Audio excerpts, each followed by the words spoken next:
Hi guys, in this video I am going to be doing a quick response video to a question I just got. Someone wanted to know if they can remove the pieces that cut to create a 6-inch notebook. I assume they mean the pins that punch the holes to create a custom notebook. So I'm going to try two sizes here. I have 6x6 squares here, and I have 6x14 rectangles here. Alright, so this is originally legal paper, and each of these boxes on this mat is 1 inch square, so you can see this is still 14 in length, but the width I have cut it down to 6 inches. So this is a little bit different, but I showed in a video before that this can actually, cut much larger than the letter size that it is set for, because you can, flip it. All right. So we'll start with the 6x6 squares. Now I have my margin adjuster here set to the deepest setting, let's call it that. All right, there are 3 settings: 2.5, 4.5, 6.5. All right, 6.5 being all the way out, and I have a video where I showed that. All right, so with it staying like this, I want to take one sheet of paper to test with so that I can see the holes. All right, so I can see that if it is, I have this pin here, it's going to cut halfway through, so I want to pull this one out, and I probably want to leave this one in, because I don't want, the spaces on each end to be far off from each other. So let's just try with just that one removed. That is perfect. All right. Now, if for some reason it was narrower, much narrower here as opposed to here, that's where you can adjust your slide guide, right? And you can, get that how you want it. All right, so if it is, I moved the slide guide all the way in. Of course, I'll have to adjust a lot more stuff. If I move that all the way in, of course, I'll have too much space there. But it's available if for some reason you wanted that amount of space, okay? Let me move this to the A4 setting.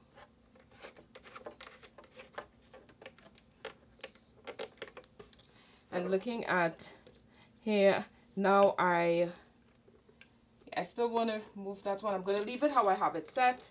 Let's see what happens. It's not far off, but I'm not sure if you can see that, but the spacing is different. My point is that you can play around. Trying to see if I can make that way you can see it, because the white on white is a little bit difficult. All right, but yeah, you can see that the spaces is a little bit different, but my point is that you can play around with the pins. All right, okay, so let's try something that is, much longer. All right, so we're going to leave our slide guide. I'm going to punch, make sure all my pins are in so that I punch everything that's there right now. Move my hand out of the way so it punches all the way through. All right, so now I want to see if I can get this punched here, but at the same time I don't want to re-punch, because then it is just going to create a big mess. And just so that I can show you on this, if you try to just flip it and punch, this is what you would get. All right, so I'm lining up my holes here as best as I can. So it's a little bit of, you have to kind of work with it. So I'm going to line my holes up there as best as I can. And then I am going to move my slide guide towards the top of my paper, cardstock, whatever it is. So you want to try to line it up as best as you can. And then you're going to remove all of the pins that you don't want to re-punch. All right, and then when I put this in there, okay, so that's a little bit off. Okay, so let's try that again. I am looking at this from a weird angle because I did do it earlier on. So let's try it again. Let's not complain. All right, so I'm going to re-punch. Okay, and now I am going to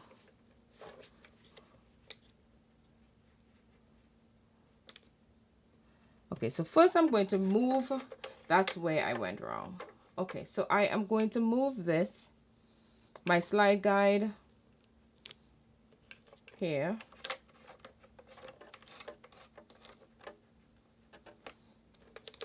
All right, so adjust my slide guide where with the paper jammed up against the slide guide, my holes are lining up. That's where I went wrong. Okay, all right, now I want to remove from here. Yep.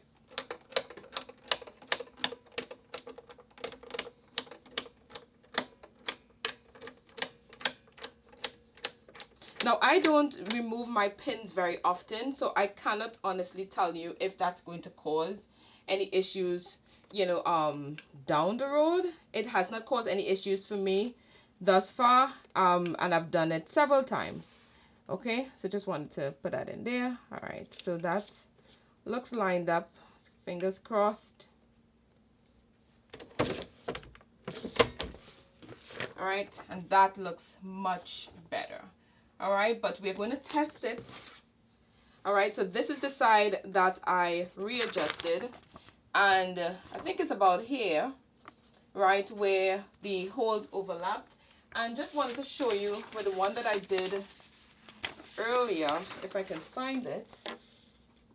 But you might have, if you don't line the holes up properly, right, it is possible to have one of the holes, you know, looking a little bit wider. All right, but anyway, I do want to test this on here. So the this is 4 to 1. Now, because I'm using such a wide margin and I'm using such a small coil, it is giving me a little bit of problems. So I'm going to get a bigger coil.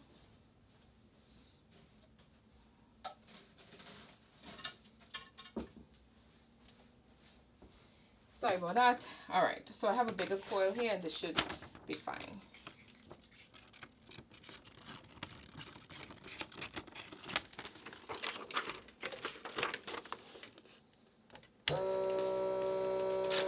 It's a little bit tricky because I have one sheet of paper.